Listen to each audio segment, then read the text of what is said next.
Hello everyone, I'm Paige and welcome to the game 3 of this incredible FT being played by Pandu and Jose. If you didn't watch the first two episodes, I want to try to resume this very quickly, and we are talking about two of the best players in the world, which are indeed Pandu and Jose. Both are from Argentina and they are contending for the first place in the top players of Argentina. Right now, they decided to play an FT10 to claim who's the best in Argentina, and we are at game 3 where Pandu is leading 2-0. A very solid advantage, but everyone expected this since Pandu was kind of unbeaten along all the 2019 year. And right now, in the 6th of December, they are playing for claiming again who's gonna be the best. These two guys played a lot of matches between them. They know each other very well, but still they are trying to beat them. They're trying to beat each other. So without further ado, let's check this match. But again, at first, I want to say again thanks to Vinilos Games, who's providing this high quality streaming. I'm gonna leave again the link of his channel in the right up here and in the description, sorry. And be sure guys to subscribe to him since he's gonna upload some very good content. Again, thank you Vinilos Games. So I guess we can already start with the analysis of the third match. So let's go. Again, we have the same characters, Cell against Cell, and let's begin. We saw the first two matches where the positioning played a very important role, but right now they are going more close to each other and playing very strong poking. Oh, a Drag Dash attack. Pandu immediately strikes back, a very solid offensive teleport exchange, but still nobody is committing to something quite unsafe. They are playing very safe. They don't want to risk. They already have their the change bars ready, and in fact Pandu is the first one to change into Madden's Gohan, right? Okay, so Jose is committing against Madden's Gohan, even if Gohan's Madden right now has his Madden charge. He's risking very hard to get his life bar stole, and in fact Pandu gets a solid advantage right now. Again, the same mistake Pandu did in the first matches, a Z counter when his opponent has no key and he lost the life bar. So the situation got still 50-50. They're exactly paired in terms of life bars. Cell from Jose comes back right now. Again, a very solid poking, but right now they have to deal with after images. And then we have the guard break. So what Pandu did wrong right here? Let's try to analyze this section. As you can see, we are in this moment where Pandu had Madden go and change it into Cell. So basically, when you're switching to a new character, this character in the meanwhile has charged some key. When Pandu changed his cell had 0 keys, so he changed it very quickly. Cell came back with 2 key bars.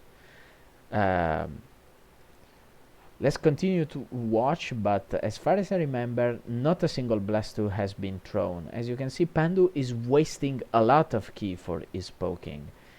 Here he wasted a complete key bar in order to do a counter vanish, and then an offensive vanish to the backwards to reposition himself and try to poke out, but both of them have no keys, so they are committing to a risk, which is the guard break. But what's wrong here is that Pandu was blocking.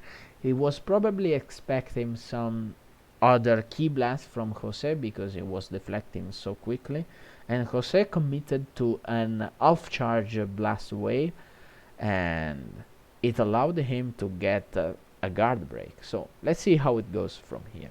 This is the first big mistake from Pandu in this match.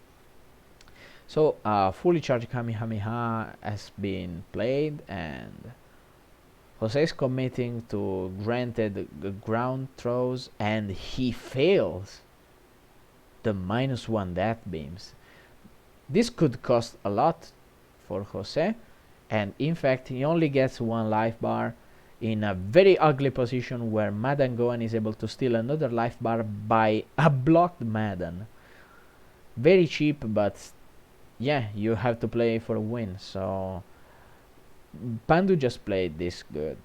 Oh, and hit Ki Blast and change into C17 power balls. Everything was comboing, so Jose played this very accurately. And here we can watch a very nasty sequence from Jose's C17. Let's try to bring this a bit forward.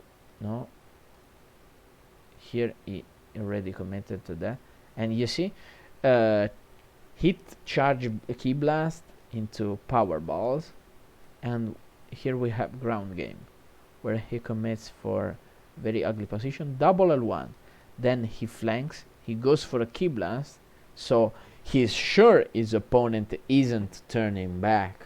He's hitting him, repositioning into blast to distance, and then using power balls.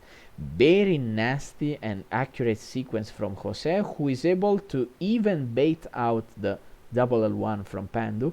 Pandu right now is in a very uncomfortable position. He has 2 explosive waves, but as every one of you should know, explosive waves are perfectly counterable. So let's see how Jose is able to manage this. He recovers the first explosive wave, recovers the second one. 2 perfect explosive waves recover, and Pandu already loses his first character. So he's committing to a very hard guard break mistake, and Jose played something out of his mind. Jose really changed the pace of his strategies right now, and seems like it's working until now.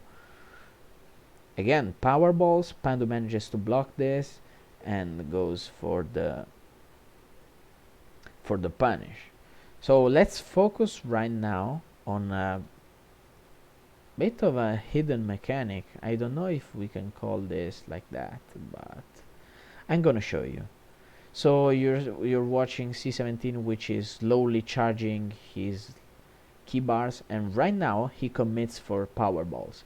What's strong about power balls? They deal enormous damage. When you block this from short distance, C17 is actually able to have a granted flank into your back and do the same damage the power balls would do, but with a combo. And right now you can see immediately Pandu immediately goes for the Sonic Sway after blocking the second power balls. So why does he do that? Because this allows you to have a faster recovery. And watch, if you're not accurate, as it happened for Jose, he has not been that accurate, you're able to escape with a straight descending with R2, and Pandu is able to escape the block stun pressure right here. So we can continue to watch the match. A very nice vanish from Pandu, double L1, and they're kind of paired, but right now Pandu is in a very uncomfortable position. Jose didn't kind of commit to anything and didn't enjoy the advantage right here. And then we have the monster. The monster is in the game right now. Pandu has a very solid Broly, so Jose has to play it very carefully. He's trying to commit for some solid poking. He wants to hit his death beams. Right now, a single death beam would cost Broly a life bar. He almost did that, but Pandu is very solid. He closed every opponent's option and he avoided to being hit by his death beams. Nice vanish and nice vanish exchanges. Right now Broly can't commit really hard because he's easily punishable, and Kid Buu otherwise isn't that punishable because of Broly first hit being too slow. Again, we have another favorable matchup for Kid Buu, which is Kid Buu against Cell. In fact, Pandu is getting some insane pressure going on. He's not able to escape Jose's pressure. Jose is constantly attacking, not allowing Pandu to even breathe. And Immediately after an after image, he goes for the double L1 into change. He saves his life bar, and he got 1 or 2 life bars, which is pretty big. C17 against Broly. Very bad matchup for C17, but if you have the power balls, then Broly, you better not be moving around. Now some repositioning for C17, but Pandu catches him. He's gonna be able to steal the life bar. Yes, with a safe combo. He catches him back rolling in the wrong direction, but Jose repositions at least he's gonna be able to steal a life bar from Broly. Now we have Kid Buu against Broly. Very uncomfortable matchup, if you ask me. But Kid Buu compensates with the fact that he's a very hard character to play. And he commits to a dash attack, and Pandu whiff punishes this with some death beams. He's trying to steal the life bar with some Ki Blast poking, but he commits into Jose's poking. Very solid. He's able to punish, but he didn't go for the intrusion. So let's stop. Let's try to rewind this right now. Watch this.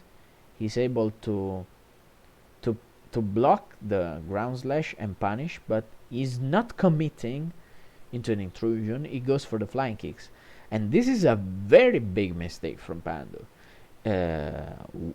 Let me gonna explain you why. When you go for the intrusion, you basically have 3 options, and if your opponent wants to defend, he has to guess the same option you've gone for. For example, if I go for a high to down intrusion, he has to block high, but you have other 2 possibilities, so you have a 66% of probability of getting the right choice. Your opponent has a very low defensive option. Why going for the flying kicks, where Cell's flying kicks are very slow, so you can even react to them by blocking high.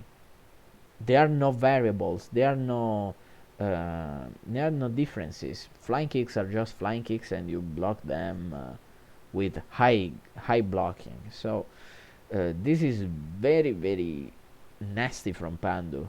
This mistake can cost him, since Kid Buu at least he stole a life bar, but he could have got a lot more, since he's in a disadvantage.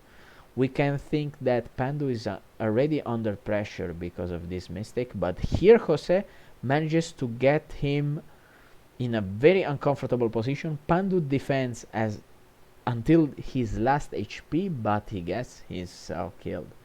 Maybe with that full combo everything would have been different, but who knows. It's always easy to talk when we are analyzing, so maybe there's some more factors we can't see right now. Right now, Jose's Kid Buu is rocking very hard. They got another life bar from Broly, and he's not afraid. He's constantly attacking. He's not letting Pandu Broly to do anything. Got another life bar. Pandu is got a bit desperate right here. He's going for unsafe defensive options such as explosive waves. Jose is countering everything in the perfect way. Look how Kid Buu is mauling Pandu's Broly, and allows Jose to win his first match. So yeah, I guess we have nothing else to analyze, since I wanted to stop on the focal points of this match in between while watching this match. And Jose is able to get his first win in the set. Very nice match from Jose, showing why he's top 2 of Argentina. And maybe, who knows, he's gonna be the top 1 very soon. So yeah, thank you for watching this analysis, and we are going into more and more interesting matches as much as we go deep into this FT, since the players are warming up. They already warmed up maybe after 2 or 3 matches, and we're gonna see something very interesting. Jose played a very strategically positioning, very strategic positioning with C17. You saw that setup, which was absolutely amazing. Pandu committed to some hard mistakes, which were the guard break and the failed combo. Let's call that like that, the fail combo. And so yeah, we are gonna watch the first the following matches to see how this is going on. So stay tuned on my channel, wait for the next matches, as I'm gonna cover the entire FT. So see ya and bye bye.